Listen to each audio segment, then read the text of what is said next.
Hello everyone, welcome back to the next part of Morrigan.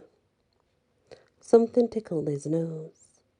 Tam reached up and batted it away, but whatever it was persistent.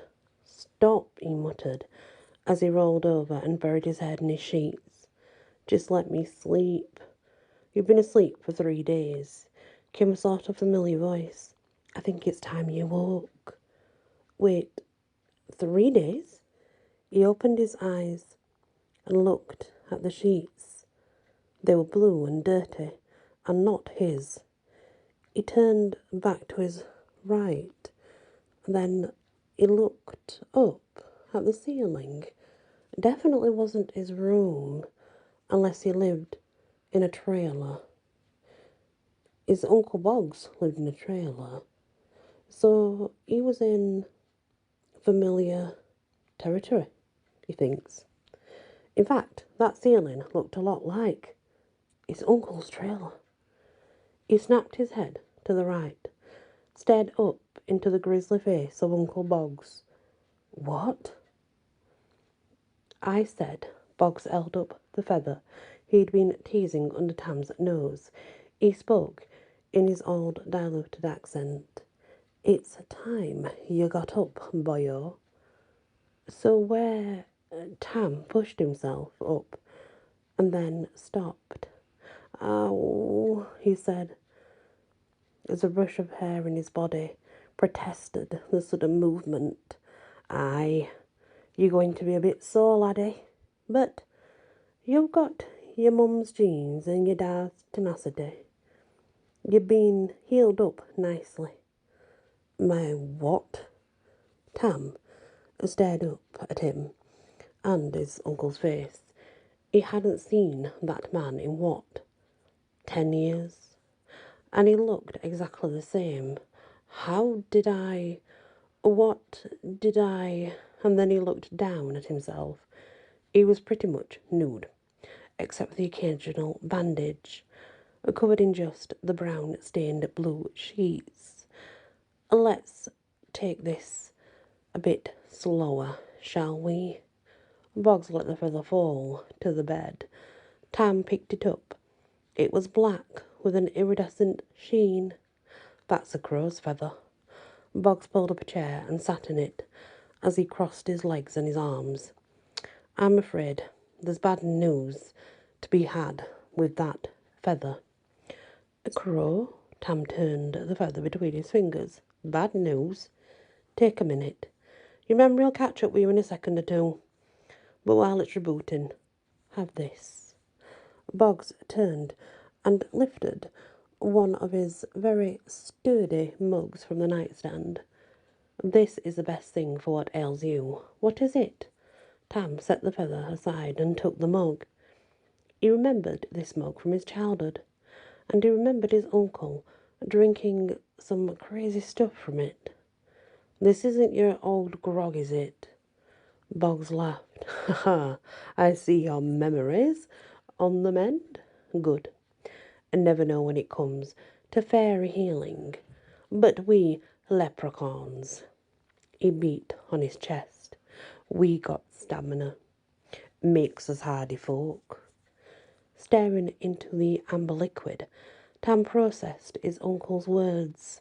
At first they didn't make any damn sense, but as he watched the liquid swirl and move, he remembered everything. Unfortunately, he sloshed the mug as he yanked the sheets up to look at his ankle. Boggs grabbed the mug and held it back as Tam did a quick body check. His last memory was that he'd been covered in bruises and scrapes and he had broken bones, and that he was sure of. A look at his wrists showed no burns, and he put his hands to his face. I see you come back, Boggs said, and set the mug back on the table. That's good. We have a lot to talk about, you and me, and not a lot of time to do it. I'd hope to have this conversation when you were younger, but your dad wasn't having any of what he called my nonsense filling your head. You mean my dad? Your stepdad, Phil. The Kirkpatrick who raised you. Boggs sat forward on his chair. You remember the trolls? Yeah, Tam nodded. But that had to be fake, right? It couldn't have been real trolls. Do you remember how you got out of that place? You did? One of the girls from Step Dancing. Tam stared wildly at Boggs. She had a bow and arrow, and she turned into a horse. Aye, she did, because she's one of the Clarishon. Tam blinked. The what? Damn child. I thought you were a student of folklore. The Lynn protectors. They're the soldiers that guard the lineage. Boggs pursued, his thick lips, and his moustache poked out like bristles. This is going to be harder than I thought. Do you not remember anything? From your mother? I can't even remember my mother. I barely remember you. Tam ran his fingers through his hair. So, you can tell me right now. Was my mum crazy? You said I had her genes. So crazy is in our family, right? Because you just sounded like you believe trolls are real. Boggs didn't say anything for a few seconds. Then he stood and walked across the room. The floor creaked. The trailer swayed as it always did with his uncle's weight. Boggs returned with a mirror and held it out to Tam. Take a look for yourself. There's a spell that covers this world, one that prevents us from being seen by the regular folk. I think with what you've just gone through, or perhaps the wearing of a toque, your fairy sight finally broken through that spell. It allowed you to see the trolls for what they are, and I'm sure you'll be able to see yourself now. What are you talking about? Boggs nodded to the mirror. Have a look. I think they're more fetching. But you're going to have to learn basic glamour if you want to go back out in the walking world. Tam glanced at himself in the mirror just to check for bruising, and he was pretty sure he suffered a busted lip and a broken nose. His face was bruised. There was no getting around that. A closer look at his neck exposed a light ring around part of it, and that's where that toque had been placed. Then he looked at his cheek. He saw them sticking up out of his hair. With his jaw hanging open, Tam reached up and traced the points of his ears to make sure they were real. What? What did you do to me? Boggs laughed. I didn't do anything to you, boyo. That was your mum and your pa, not me. My ears, he checked the other one, and other than that, he looked fine. In fact, given the beating he'd taken, he looked, I'm okay. As I said, we have a hearty constitution, and since you were given time and this is your first regeneration, all's well. But like I said, your true nature's peeking through. True nature.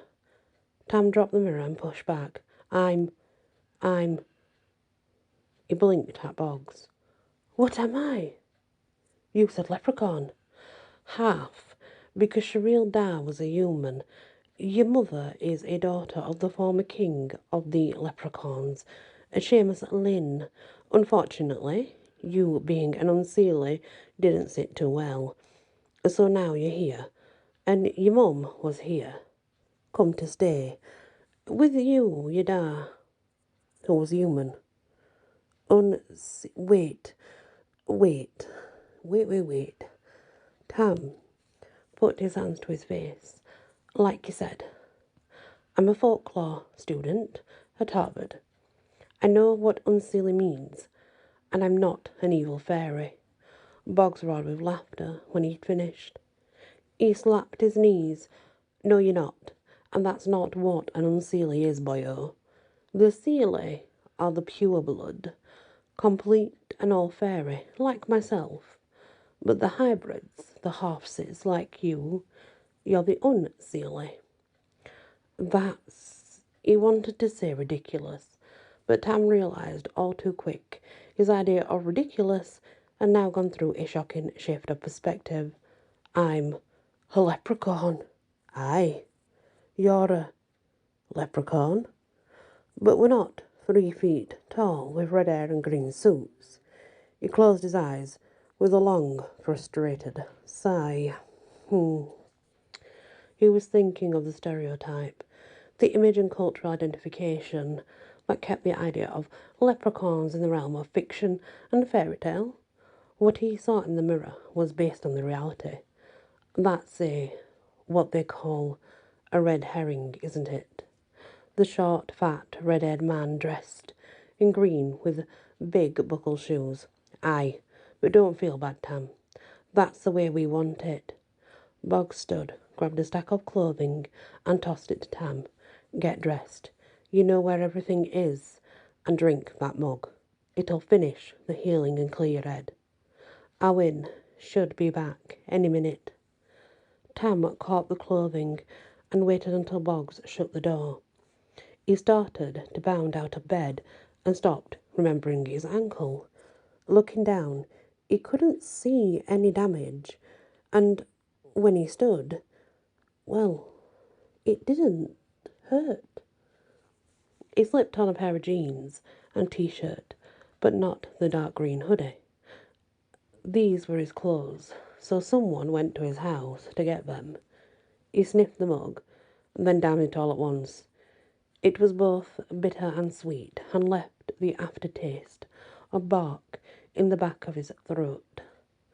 Tam meandered through the stacks of things his Uncle Boggs liked to collect to the kitchen at the other end of the trailer. Boggs mentioned for him to sit at the table and set a plate of his famous heart-stopping fried breakfast in front of him. Eggs, sausage, bacon, hash browns, a cup of black coffee. Tam devoured it as fast as he could, not stopping to breathe or talk as Boggs leaned against the counter. When Tam had finished, he smiled. I really, really needed that.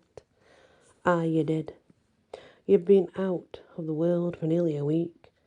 Out of the world, off the grid. Boggs comes forward and sat at the table with his own mug. You'd been missing for 2 days when Owen tracked you down. And you've been here for 3. That's 5 days, and no one's seen you. You've been on the news. Luckily, I let your stepdad know you were with me. You'd been attacked by things, and I came in to help. Though I made sure he didn't know everything, of course. That way, he didn't cut his trip short. I figured, while this mess went on, it was best to stay out of town. 5 days. Tam sipped his coffee as he thought back over his experience in the basement. The trolls. They really were trolls. Aye, there was.